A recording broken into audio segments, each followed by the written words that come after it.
In this lesson, we will look at disproving statements, logic statements, and we want to disprove them with a counter example.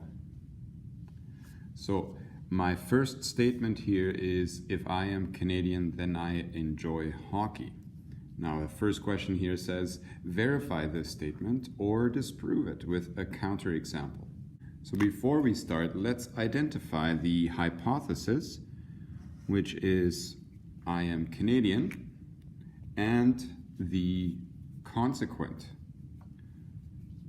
the conclusion, which is I enjoy hockey. Now there are two things that you can think of if you want to disprove this statement. One of those is saying I am not Canadian and I still enjoy hockey. The other one is saying I am Canadian and I don't enjoy hockey. Which one of those two statements will disprove this statement? Let me explain the first one.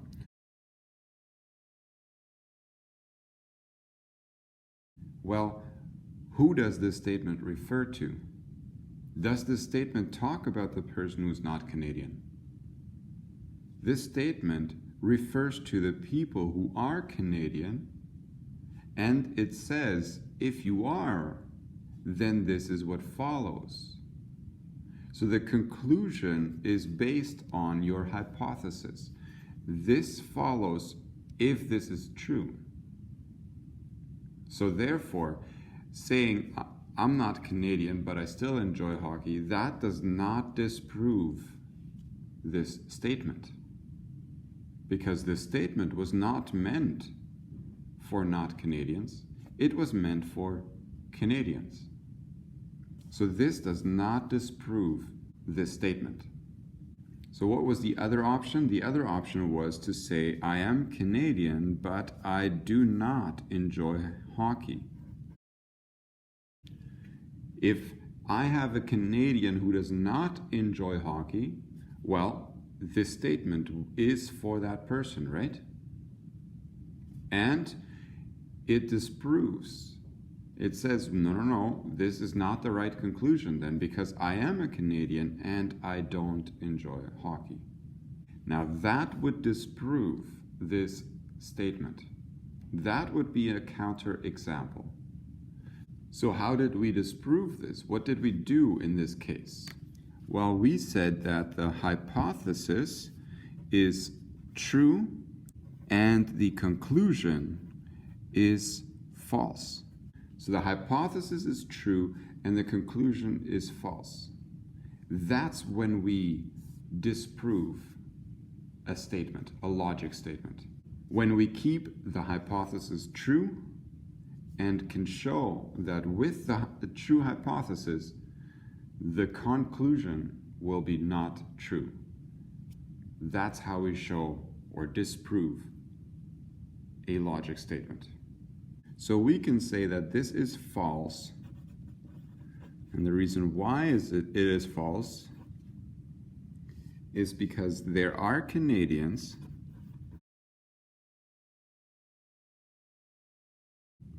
who don't enjoy hockey.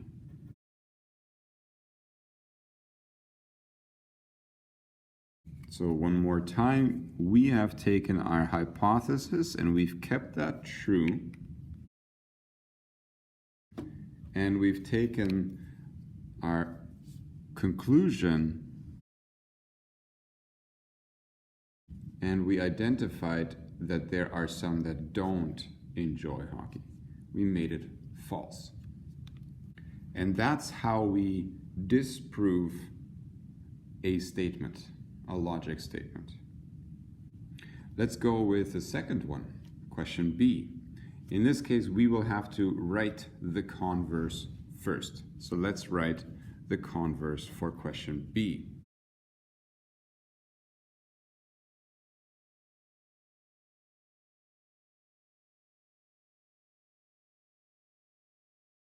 Now in the converse statement, your hypothesis is I enjoy hockey. And your conclusion is I am Canadian. I want to disprove this if I can. If I can't, then I will verify that this is correct. So how would I disprove this? By stating this as the truth and saying that this would be false. So, do I have people who enjoy hockey but are not Canadians?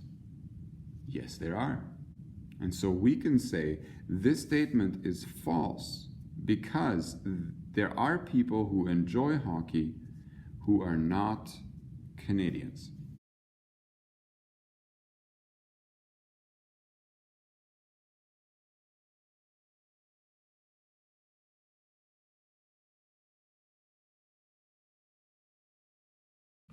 So again, what we've done is we have kept our hypothesis true, but our conclusion is not the conclusion that this statement concludes. So we have found another conclusion to our hypothesis. Let's do question C then. Verify the inverse or disprove it with a counterexample. So again, we will need to write down the inverse first, and this is what it would be.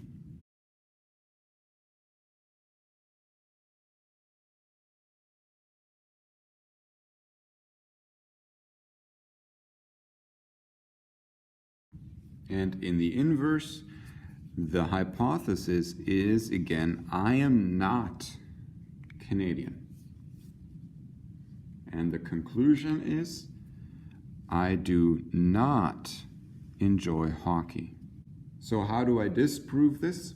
If I can find a person who is not a Canadian but still enjoys hockey, then I've disproven this statement. In other words, again, I kept my hypothesis true, but I found the opposite conclusion. And we call that true and making the conclusion false. Now, do you have people who are not Canadian but who still enjoy hockey? Yes. That almost sounds familiar to the previous question, doesn't it?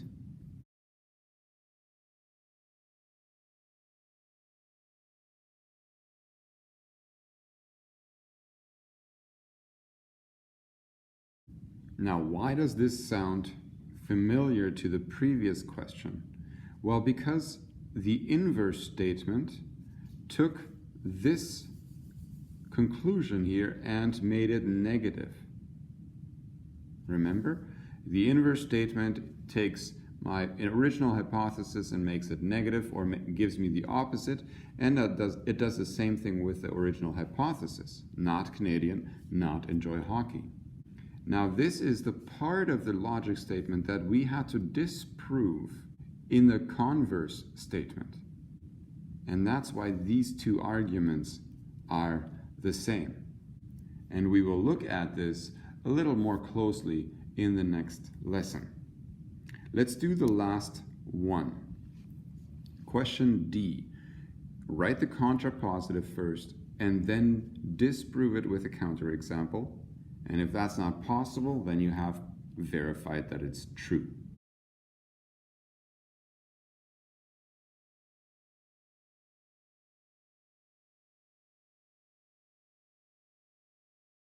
So in this case again, I do not enjoy hockey is my new hypothesis, and that has to lead to the conclusion I am not Canadian. Now, to disprove this, you would have to find a different conclusion, the opposite conclusion to the same hypothesis. If I do not enjoy hockey, then I am Canadian. So are there Canadians who do not enjoy hockey? And that, again, that argument should sound familiar to you. So this statement is false because there are people who do not enjoy hockey but are still Canadians.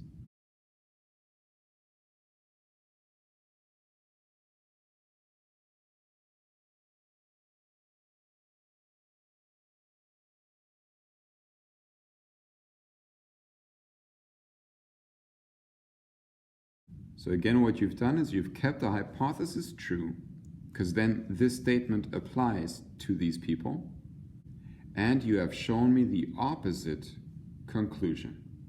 And if you look at this argument sounds similar to our first argument.